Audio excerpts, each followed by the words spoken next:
La grâce et la paix nous sont données de la part de Dieu qui nous rassemble et de Jésus le Christ qui nous aime et nous conduit. Et nous chantons « Oh que ces choses belles » la première strophe. C'est dans nos livrets orange.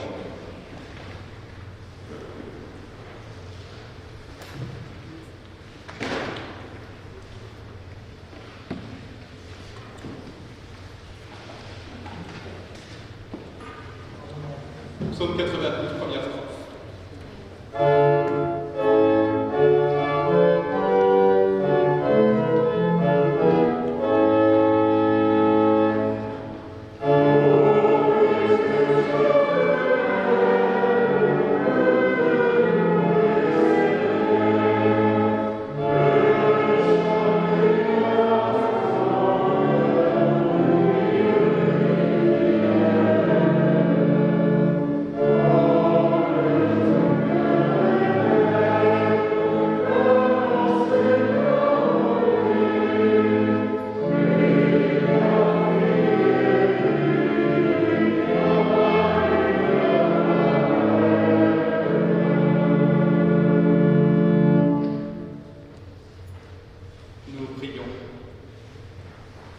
Souffle du Dieu vivant, donne-nous des mots, des encres pour l'espérance. Souffle du Dieu vivant, secoue nos jours, secoue nos nuits, pour le service des autres et de ton nom.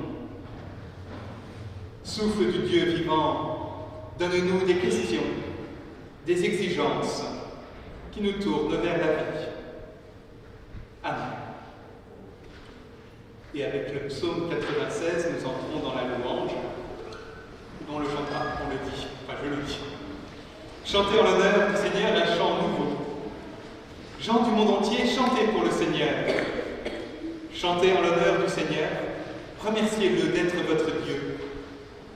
Jour après jour, annoncez qu'il est le Sauveur. Parlez de sa gloire à tous les hommes, chez tous les peuples, racontez ses merveilles. Le Seigneur est grand et mérite bien qu'on l'acclame. Il est plus redoutable que tous les dieux. Les dieux des nations sont tous des nullités, tandis que le Seigneur a fait le ciel. Il rayonne de grandeur et de majesté. Son temple est rempli de puissance et de splendeur. Peuple de tous les pays, venez honorer le Seigneur en proclamant sa gloire et sa puissance.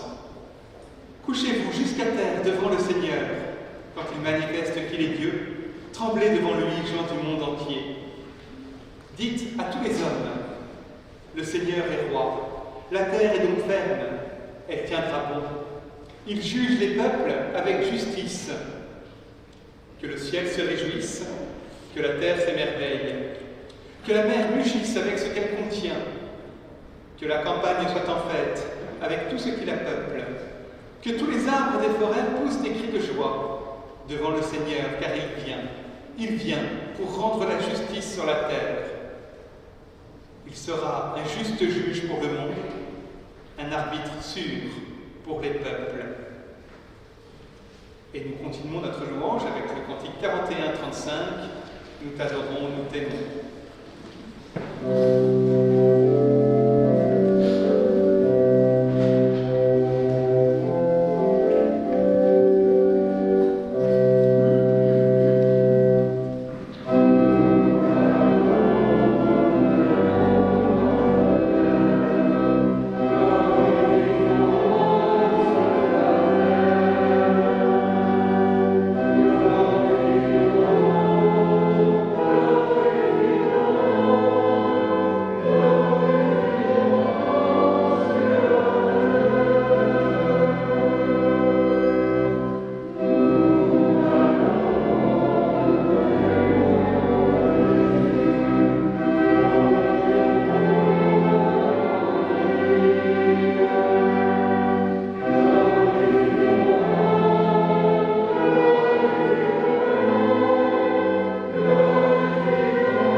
entrons dans le temps de la repentance. Seigneur, oui, on peut se repentir ainsi, ça. Seigneur, je veux te remettre tout ce qui m'encombre et m'empêche de te suivre. Tu m'appelles à être artisan de ton royaume et je suis préoccupé par mes fausses richesses. Tu m'appelles à me mettre en marche à ta suite et je suis retenu par mes peurs et mes habitudes.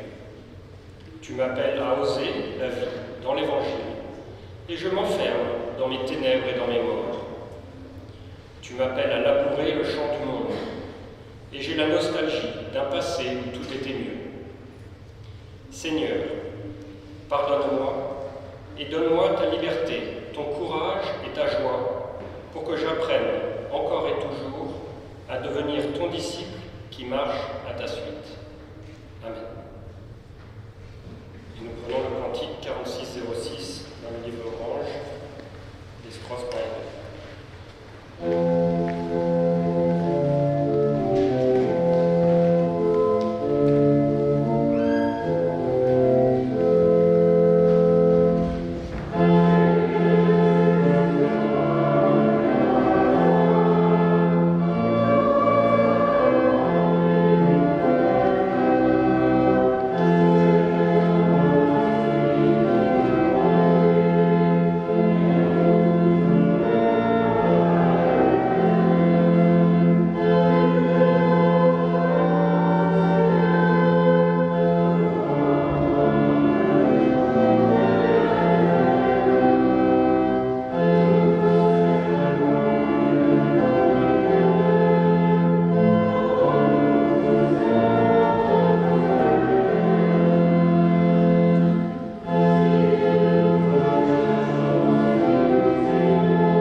Nous désirions t'attendre, mais nous avons su que déjà tu nous attendais.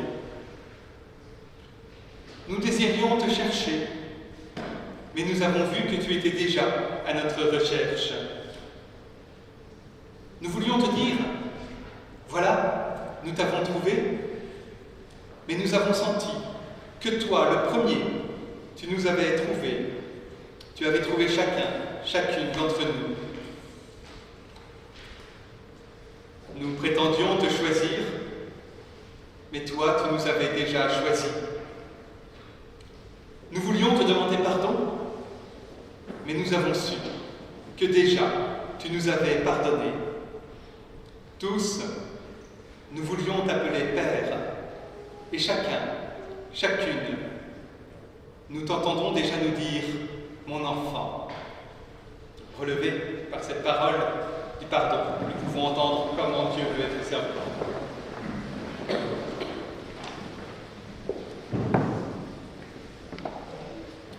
Avec ces paroles de l'apôtre Paul aux Corinthiens, nous entendons comment Dieu veut être servi. Il y a diversité de dons de la grâce, mais c'est le même esprit. Diversité de services, mais c'est le même Seigneur. Diversité d'opérations, mais c'est le même Dieu qui opère tout en tous.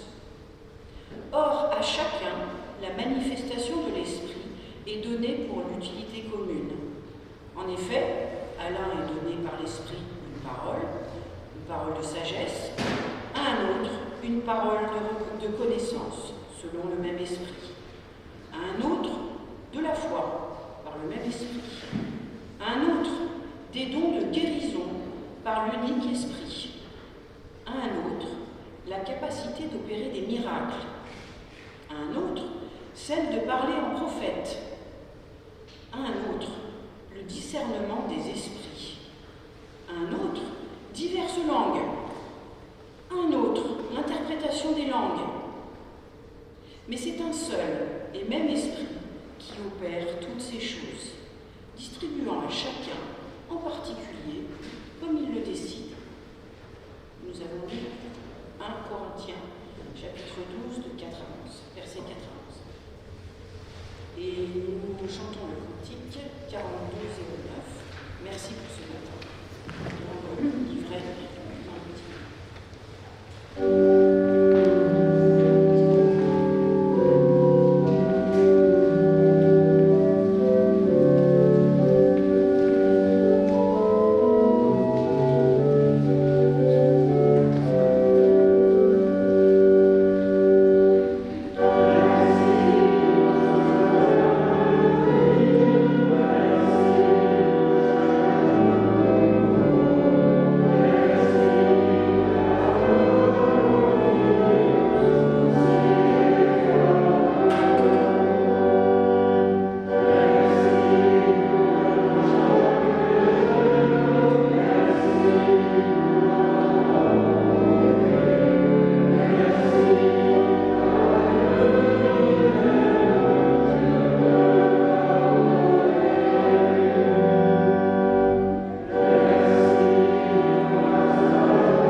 Nous avons soif, Seigneur, soif de ta présence, de ton amour, de ton esprit, de ta parole.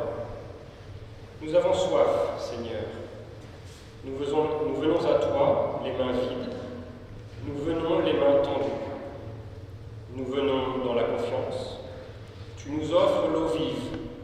Tu nous donnes ta parole. Béni sois-tu, aujourd'hui et toujours.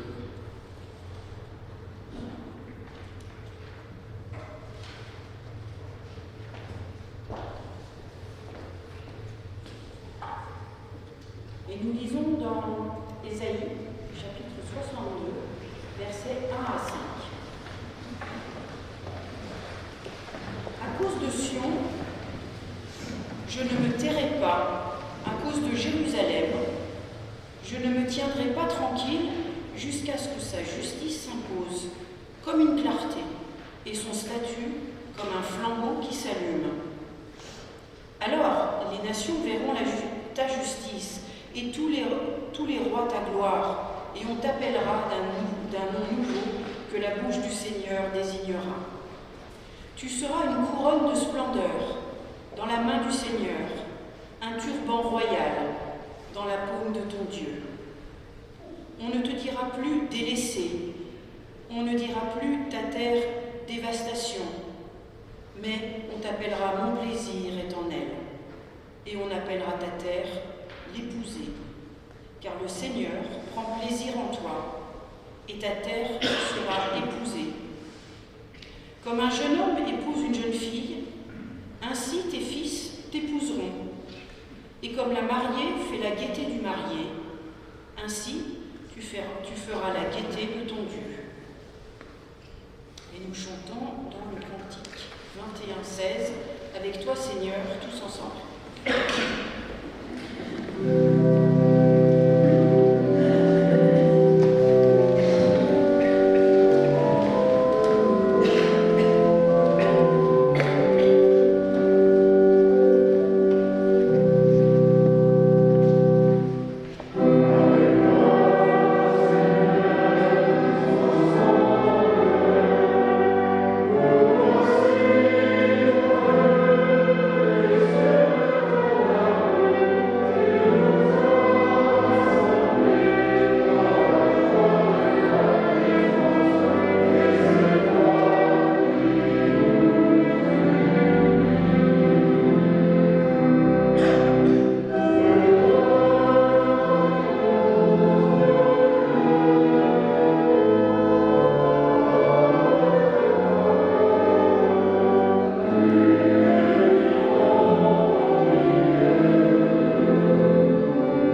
Jésus aussi fut invité aux noces, ainsi que ses disciples.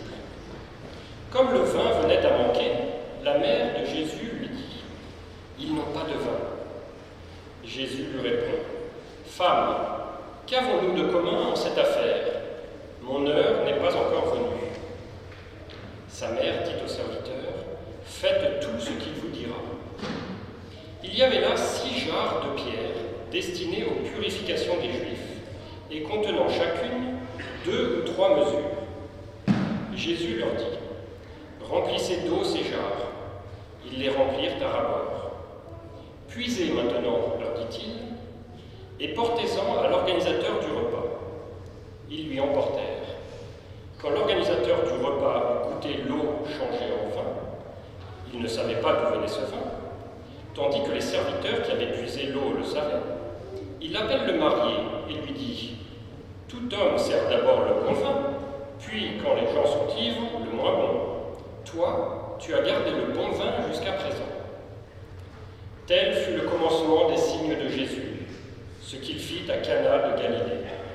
Il manifesta sa gloire, et ses disciples mirent leur foi en lui. Après cela, il descendit à Capharnaüm avec sa mère, ses frères et ses disciples, et ils n'y demeurèrent que peu de jours.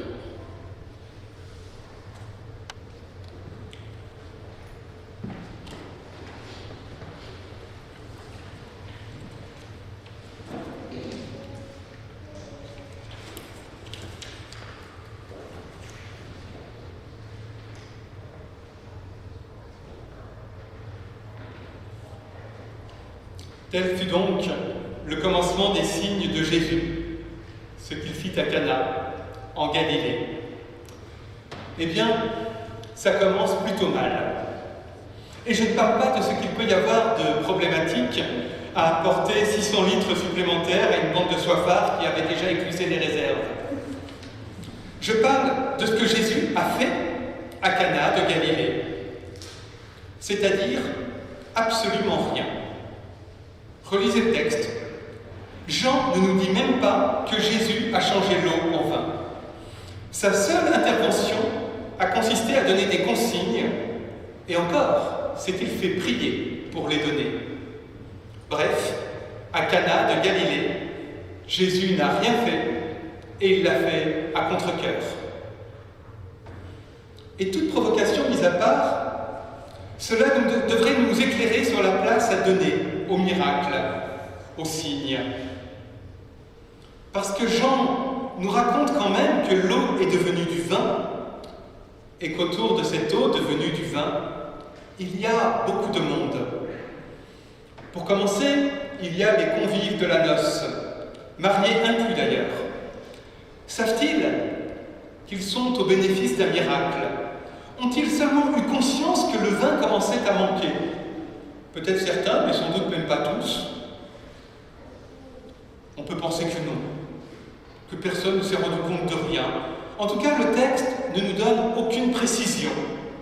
Comme pour nous indiquer que, dans la majorité des cas, parce que finalement les convives représentent l'immense majorité des gens qui sont acteurs de ce récit, on peut être au bénéfice de l'œuvre de Dieu sans même en être conscient.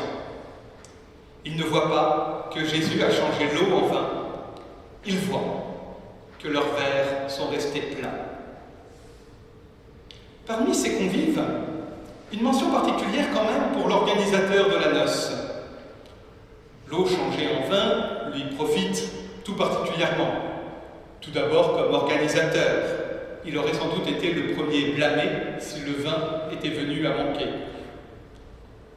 Généralement, c'est au traiteur que vous allez vous en prendre si vous assistez à des noces et que il n'y a plus rien à boire ou plus rien à manger. Donc là, lui, il est le premier bénéficiaire du miracle. De plus, lui constate que le vin a changé. Et il est même capable de reconnaître la qualité supérieure de ce vin nouveau. Pourtant, ce qu'il semble surtout percevoir, c'est l'anomalie que représente ce vin nouveau. D'habitude, on sert d'abord le bon vin, et toi tu as gardé le bon vin jusqu'à maintenant. Il ne voit pas que Jésus a changé l'eau en vin, mais il voit un changement dans l'ordre des choses. Parmi ces convives, il faut bien sûr faire attention à une convive, à la mère de Jésus. Elle voit le manque. Pas ce dont elle manque, ce dont les autres manquent. Elle ne dit pas « nous n'avons plus de vin », elle dit « ils n'ont plus de vin ». La mère de Jésus, c'est elle qui repère qu'il y a une carence, qu'il y a une lacune. Et c'est elle qui sait vers qui se tourner pour faire face à cette carence, pour faire face à ce manque. Et on peut rajouter cela pour elle. Elle ne se laissera pas arrêter par une rebuffade. Qu'y a-t-il entre toi et moi, femme? Pas une façon de parler à sa mère, soit dit en passant. Mais surtout, Jésus lui dit, l'heure n'est pas encore venue. Mais qu'importe, à ce refus, la mère de Jésus va opposer toute son impatience. Faites tout ce qu'il vous dira, recommande-t-elle au serviteur. Elle ne voit pas que Jésus a changé l'eau en vin, mais elle voit que son Fils est là pour répondre au manque du monde. Et cela nous amène aux serviteurs. Eux ne sont pas des convives. Ils ne goûteront pas vraisemblablement cette eau devenue du vin. Techniquement, ils ne sont pas bénéficiaires du prodige, mais eux savent d'où vient ce vin meilleur qu'ils portent aux convives. Et en cela, eux ont bien reçu un signe. Ils savent qu'un vin nouveau, un vin de fête, peut être puisé dans des jarres de pierre, pourvu qu'une parole soit crue. Pourvu qu'un geste absurde au regard de la situation soit osé. En effet, face au manque de vin, n'est-il pas absurde d'aller puiser dans des jarres rituelles, que l'on vient de remplir d'eau? Est-ce que c'est pas complètement idiot? Est-ce qu'on n'aurait pas pu s'attendre à ce que les serviteurs disent à Jésus, d'une part, de qui?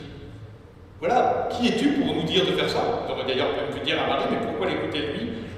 Et puis, remplissez ces jarres d'eau et allez puiser et portez-les à l'organisateur. C'est absurde, ça n'a aucun sens. Je rappelle aussi qu'à l'époque, les récipients n'étaient pas en verre transparent. Le vin n'était pas servi dans des carafes transparentes. Peut-être, sans doute d'ailleurs, les serviteurs savent-ils que Jésus a changé l'eau en vin. Mais ce qu'ils voient surtout, c'est une possibilité nouvelle. Eux voient vraiment un signe. Enfin, il y a les disciples. Jean nous indique qu'ils étaient présents avec Jésus à la noce. Mais il ne nous dit pas s'ils ont assisté à son échange avec sa mère. Il ne nous dit pas s'ils l'ont entendu donner des ordres aux serviteurs, s'ils l'ont vu changer l'eau en vin. Ce que nous dit Jean, c'est que les disciples, ce jour-là, ont mis leur foi en lui, qu'ils ont cru que par sa présence, la situation avait été transformée. Et en cela, nous pouvons nous reconnaître en nous. Nous n'avons pas vu Jésus opérer des miracles. Nous n'avons même pas entendu directement ses paroles, mais nous croyons qu'il a changé le destin de la noce, même si peu s'en sont rendus compte. Nous croyons qu'il a transformé le monde, même si le monde n'en a pas conscience. Au moment des noces de Cana, puisque les disciples sont invités avec Jésus, eh bien nous pouvons nous dire que nous sommes là, nous aussi, que nous sommes nous aussi présents à ces noces. Et dès lors, nous pouvons nous demander, mais sommes-nous seulement les disciples?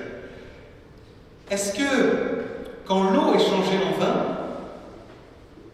nous ne voyons pas nous aussi quelque chose? Est-ce que nous ne nous reconnaissons pas dans certains des personnages de ce récit? Quand l'eau est changée en vin, quelle place occupons-nous? Est-ce que, comme l'organisateur, nous voyons un changement? Sommes-nous bousculés dans nos manières de voir, de faire? Voyons-nous surgir une logique autre que celle de la compétition, celle du donnant-donnant, celle de la peur ou de la rancœur? Quand l'eau est changée en vin, sommes-nous des convives, profitant d'un miracle sans même savoir qu'il a eu lieu? Profitons-nous du pardon rendu possible, des paroles de réconciliation et de consolation, des gestes de bonté, d'amour et de partage, sans même savoir d'où ils viennent?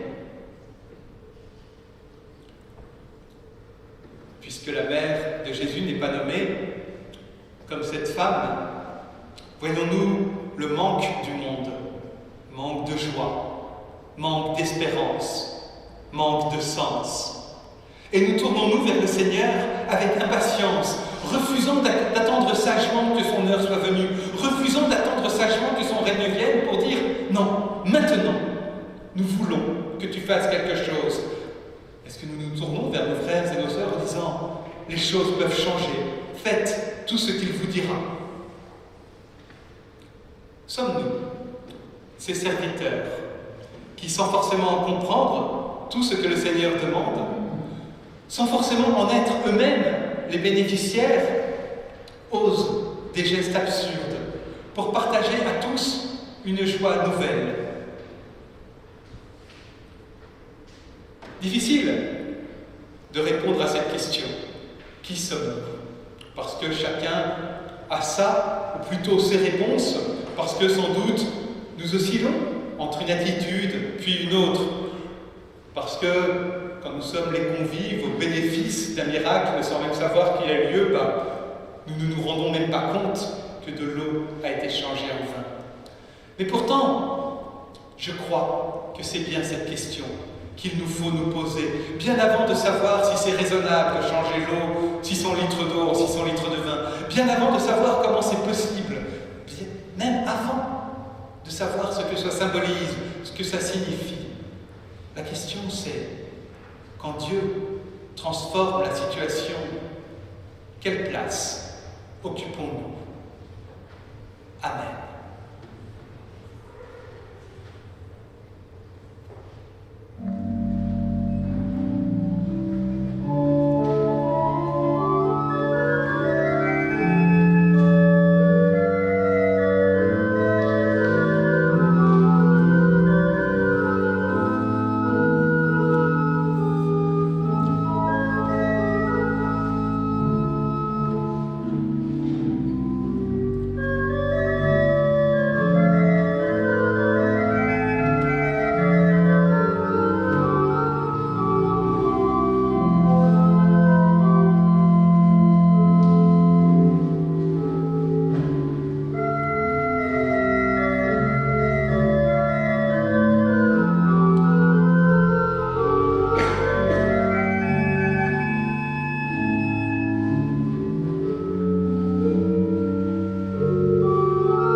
Je vous invite à vous lever.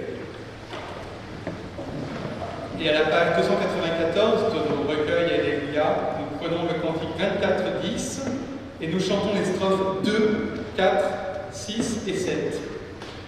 24-10, les strophes 2, 4, 6 et 7. Attention, on commence avec la strophe 2.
notre foi avec la confession de Martin Luther que nous avons dans nos livrets de culte.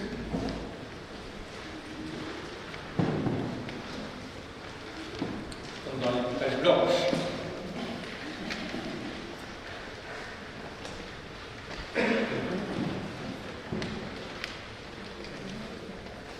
Je crois que je ne puis, par ma raison et mes propres forces, croire en Jésus-Christ, mon Seigneur, ni venir à lui. Mais c'est le Saint-Esprit qui m'a appelé par l'Évangile, m'a éclairé de ses dons, m'a sanctifié et m'a maintenu dans la vraie foi. De même qu'il appelle, assemble, éclaire, sanctifie toute l'Église sur la terre et la maintient en Jésus-Christ dans l'unité de la vraie foi. C'est lui qui me remet chaque jour pleinement tous mes péchés, ainsi qu'à tous les croyants. C'est lui qui, au dernier jour, me ressuscitera, moi et tous les morts, et me donnera, ainsi qu'à tous les croyants en Christ, une vie éternelle. Ceci, en toute certitude, est vrai. Amen. Et nous prenons le 53-10, Tu es Dieu, au milieu de nos prières. La première strophe.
Et nous prions.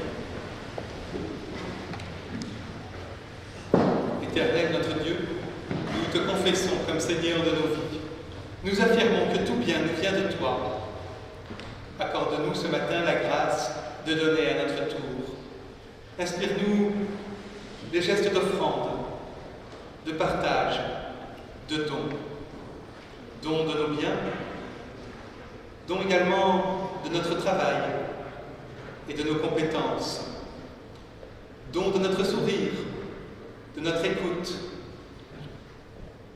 et de notre présence, don de notre prière et de notre temps. Permets qu'en donnant ainsi de nous-mêmes, nous affirmions pour nos frères et pour nos sœurs que tu ne nous laisses manquer de rien, et permets que nous soyons, pour nos frères et pour nos sœurs, des témoins de ton amour. Amen. Voici notre premier temps de collecte destiné à la vie de notre Église. Le deuxième temps se vivra en dehors pour la collecte pour l'entraide. Deux destinations différentes, mais c'est une même offrande.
pour ce geste d'offrande que tu nous as inspiré. Ce geste, renouvelle-le chaque jour de notre vie, afin que toujours nous nous tournions vers celles et ceux que tu nous donnes comme sœurs et comme frères à aimer et à aider. Accorde à notre Église protestante unie de France, à notre Église protestante unie à Versailles, un esprit d'audace, d'habileté et d'espérance, pour que cette offrande qui nous est confiée soit utilisée pour la proclamation de ta bonne nouvelle. Amen.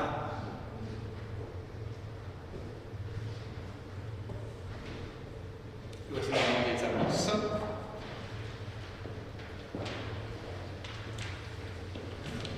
les annonces se trouvent dans le petit livre.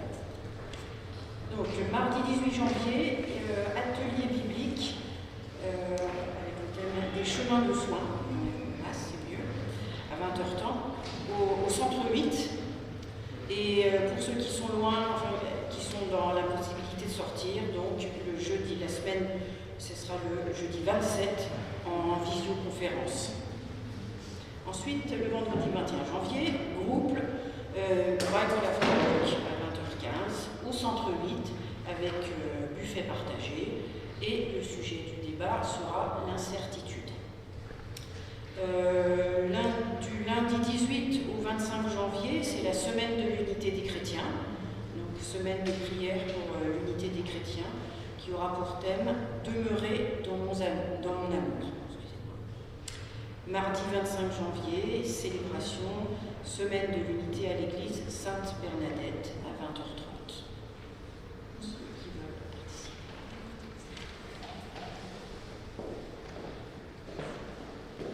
Merci. J'insiste beaucoup sur la célébration du 25 janvier. C'est important que nous y soyons, parce que c'est un bon moment, surtout. C'est pas une question de représentation, c'est surtout parce que c'est un temps fort de notre vie d'église.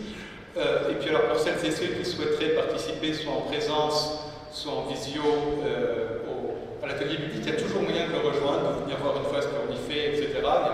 Il n'y a pas de suivi. Je vous rappelle en revanche que je préfère savoir qui vient, que ce soit pour la visio ou même pour le présentiel, parce que pour moi c'est plus facile de préparer l'animation. Voilà, si vous comptez venir, merci de me faire un signal. On nous a fait la remarque, alors je vais éclairer un petit peu les choses, on nous a fait la remarque que le site n'était pas tellement à jour, et notamment on est au sujet, ça c'est le plus embêtant, des dates et des lieux de culte. Alors on va essayer d'y remédier. Le truc à savoir, c'est qu'en fait, l'Église protestante unie de France est en train de changer son site internet, qu'un nouveau site complet verra le jour, donc on y passera nous aussi dans les prochaines semaines, en principe fin janvier ou février. Peut-être mars, hein. Mais c'est toujours un peu quand on me donne ces dates-là et que je vois. Mais disons que je passe moi beaucoup de temps à apprendre à me servir du nouveau site, qu'il y a une petite équipe qui s'était constituée en disant on peut te donner un coup de main, mais que j'aurais dit ça m'embête un peu de vous former à l'utilisation d'un site qui va disparaître dans les mois. Donc voilà. Et en plus, comme il y a des informations qui passent d'un site à l'autre, quelquefois il y a des fausses manipulations, et quelquefois des choses qu'on a mises à jour disparaissent, c'est un peu décourageant. Donc voilà un peu le souci. Donc, si vous vous posez la question où est-ce qu'est le culte, etc., je vous rappelle qu'il y a le double 8, je vous rappelle, alors Isabelle va me demander parce que je lui donne son corps de travail, mais que le secrétariat a un téléphone et que vous pouvez aussi prendre les renseignements ici. J'espère que tout sera rentré dans l'ordre quand on aura ce nouveau site, mais voilà un peu la situation. J'en profite pour vous dire que la paroisse a aussi sa page Facebook et maintenant un site Instagram que vous pouvez regarder, PUDF Versailles, où vous pouvez indiquer à vos jeunes et à vos enfants, parce qu'on m'a dit que Facebook c'était très sympa, mais que c'était un média de vieux, pour moi. Instagram est un peu plus pour les jeunes, pareil. On n'est pas encore sur TikTok, je suis désolé, je n'ai pas d'idée là-dessus. Voilà pour vous donner les informations. En tout cas, si vous voulez avoir l'adresse, etc. de la page, vous contactez-moi, parce que pour moi, je suis à peu près le seul à la voir. Et je vous propose de nous rassembler dans la prière d'intercession.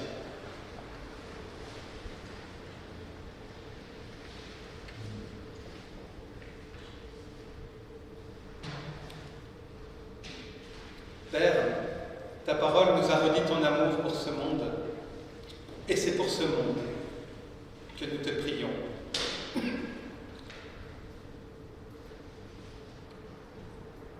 Nous avons entendu que ton Fils a changé l'eau en vin. Les symboles n'étaient pas les mêmes, mais aujourd'hui nous te prions pour toutes celles et tous ceux qui se débattent dans les griffes de l'alcoolisme, de la drogue et de toutes sortes d'addictions.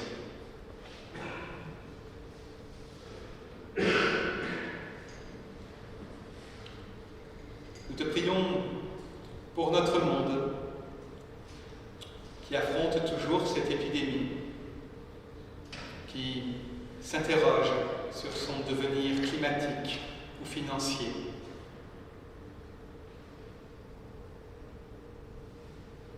Nous te prions pour toutes celles et tous ceux qui sont bousculés par les échos de cette crise, celles et ceux que nous croisons dans notre quotidien, et celles et ceux dont nous entendons des nouvelles, ainsi que pour celles et ceux qui sont condamnés au silence.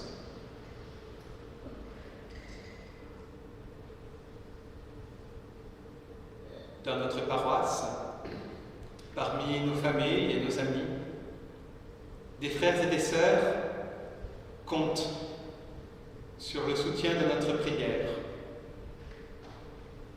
Nous te les présentons dans le secret de notre cœur.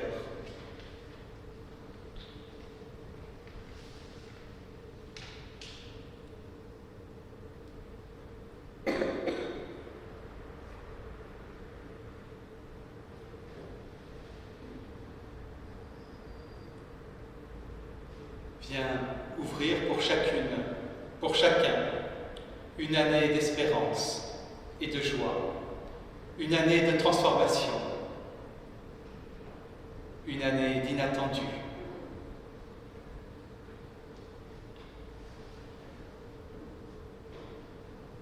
Et comme Jésus nous l'a enseigné, ensemble, nous te disons, notre Père qui es aux cieux, que ton nom soit sanctifié, que ton règne vienne, que ta volonté soit faite sur la terre comme au ciel. Donne-nous aujourd'hui notre pain de ce jour. Pardonne-nous nos offenses, comme nous pardonnons aussi à ceux qui nous ont offensés. Et ne nous laisse pas entrer en tentation, mais délivre-nous du mal, car c'est à toi qu'appartiennent le règne, la puissance et la gloire pour les siècles des siècles. Amen.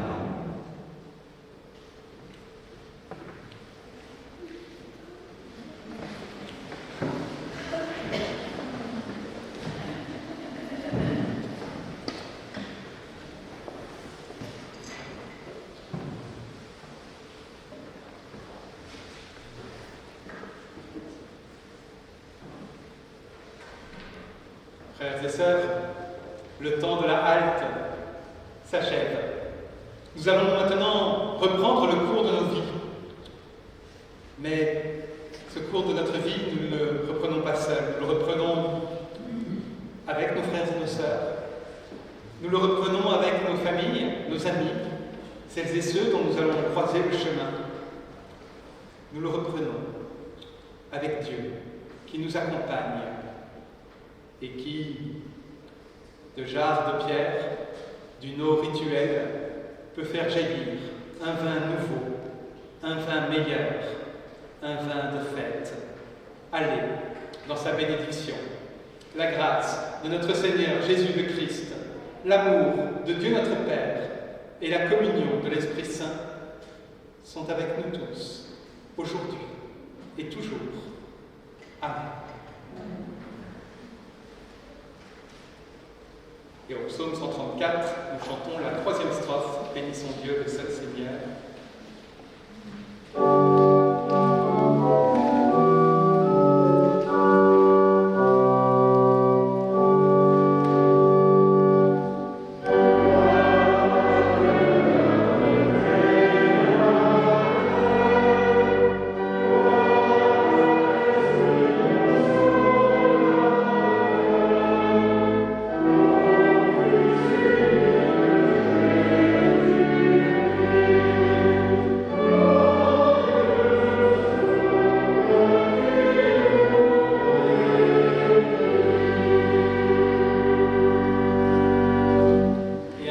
merci à nouveau à Philippe Larochette et à Daniel Monard pour l'accompagnement musical.